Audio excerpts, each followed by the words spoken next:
Salut tout le monde, j'espère que vous allez tous bien. Donc comme vous pouvez le voir, ça y est, mon nouveau projet sort enfin.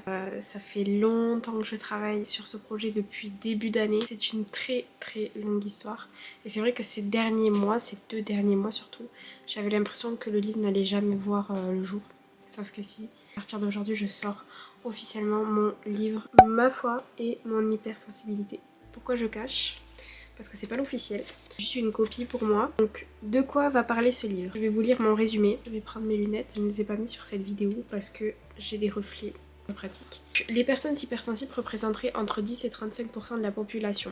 Avoir ce trait de caractère n'est pas facile à gérer dans notre société, mais c'est possible. Vous trouverez dans ce livre les réponses aux questions. Qu'est-ce que l'hypersensibilité? D'où vient-elle? Suis-je une personne hypersensible? La psychologie et la foi chrétienne sont-elles compatibles? Quelles émotions Jésus a-t-il ressenties? Qu'est-ce que réellement l'amour?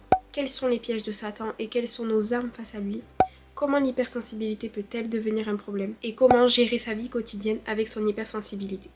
J'ai décidé de vous raconter mon histoire, celle de la rencontre entre ma foi chrétienne et mon hypersensibilité, de vous partager ma compréhension de certains versets bibliques et du verbe aimer, ce commandement parmi les plus grands de la Bible. Les clés que je vous partage dans cet ouvrage vous permettront de faire de votre hypersensibilité une grande force. Donc, c'est très important de se comprendre, de savoir que ce livre n'est pas fait que pour les personnes hypersensibles. Si vous ne savez pas ce qu'est l'hypersensibilité, je vous encourage du coup à vous procurer ce livre. Parce que dans ce livre, en fait, j'explique qu'est-ce que c'est l'hypersensibilité, ce que n'est pas l'hypersensibilité. Donc ça, c'est la première partie, ce qu'est l'hypersensibilité. La partie 2, c'est la foi chrétienne et l'hypersensibilité. Donc la psychologie et la foi chrétienne, est-ce compatible? Jésus et les émotions, l'amour de Dieu, l'amour envers nous-mêmes et envers notre prochain, le piège de l'ennemi, des versets d'encouragement.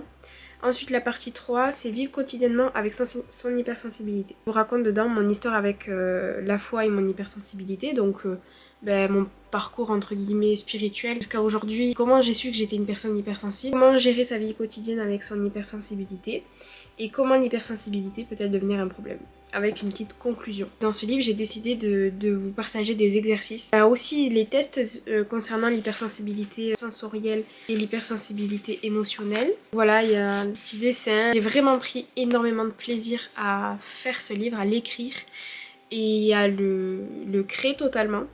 Et d'ailleurs, je veux vraiment remercier Mélissa, la graphiste, celle qui m'a fait la photo de couverture. Elle m'a dessiné, c'est incroyable ce don qu'elle a et vraiment je veux la remercier, le correcteur aussi, vraiment remercier aussi mon mari qui m'a beaucoup soutenue pendant ces temps-là, m'a beaucoup aidé. C'était vraiment un projet secret, je devais pas en parler à personne, enfin je sentais qu'il fallait pas que j'en parle en fait. Je pense vraiment que c'était Dieu qui me faisait comprendre que c'était pas le temps d'en parler et il fallait attendre ce jour J. Donc je suis vraiment fière et reconnaissante envers Dieu surtout. Parce que vraiment ça n'a pas été facile.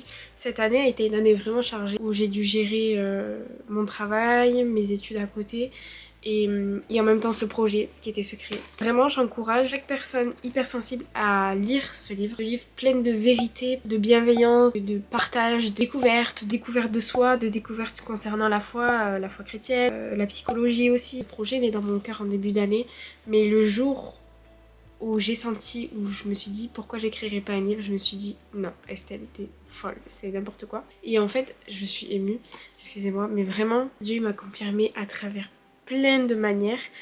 Moi, je voulais vraiment que ça soit précis, je voulais vraiment que Dieu me parle précisément parce que c'est pas rien. Ma motivation, c'était vraiment je veux aider les personnes hypersensibles. De vraiment casser les codes, entre guillemets, casser les mauvaises pensées concernant l'hypersensibilité. Parce que c'est vrai que dans le milieu chrétien, c'est un sujet on n'en parle pas énormément et c'est hyper important parce que ça représente énormément de personnes dans le monde. L'hypersensibilité ça touche beaucoup de personnes et en fait c'est pas une maladie, c'est pas une pathologie. Faire de cette hypersensibilité une force et c'est ce que vraiment j'ai voulu partager à travers ce livre. C'est un livre vraiment ouvert à tous, même si tu es une personne qui n'est pas de confession chrétienne, aucun problème à ça, mais vraiment parce que ça peut que t'aider et t'enrichir aussi si tu n'es pas une personne hypersensible parce que peut-être que tu rencontreras et que tu as des personnes autour de toi hypersensibles et même c'est hyper important de savoir, de connaître ces choses-là, de comprendre l'être humain. Pour l'instant, c'est disponible que sur Amazon, donc il y a le format numérique en e-book et le format broché en papier. Je vous mets tous les liens en barre d'infos. Si vous achetez ce livre, n'hésitez pas à me contacter sur Instagram.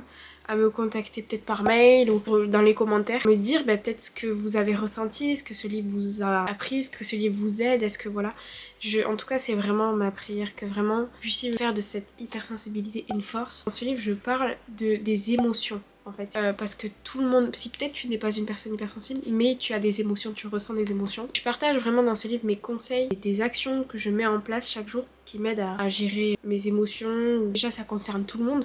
Et puis aussi, on sait que dans notre marche avec Jésus, on doit ressembler à Jésus. Et Jésus, il représente clairement l'amour parfait. Et c'est de ça que je veux parler aussi, c'est qu'est-ce que c'est du coup vraiment l'amour en fait. Je vous partage des recherches que j'ai fait au grec, hébreu, des significations de certains versets bibliques concernant les émotions de Jésus, concernant les commandements de Jésus, concernant l'amour envers son prochain, envers soi-même aussi, envers Dieu. Enfin, c'est toute une étude en fait derrière ça aussi. Donc peut-être pour les fêtes de Noël, pour un anniversaire, pas forcément une occasion spéciale, mais vous pouvez peut-être partager ce livre, l'offrir à quelqu'un. Mon mari m'a dit qu'il était quand même facile à lire, donc je suis contente. Je voulais vraiment que ce livre me représente aussi. Plein de couleurs, simple. La motivation, c'est ça.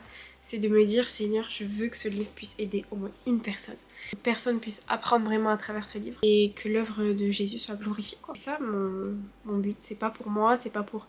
Voilà, c'est vraiment pour Dieu, pour les autres. Vraiment, n'hésitez pas à me contacter, à me donner vos retours. En attendant, je vous souhaite à tous de bonnes fêtes de fin d'année. Bonne fête de Noël, nouvel an 2023. Vraiment, le Seigneur nous conduise encore dans cette année 2023.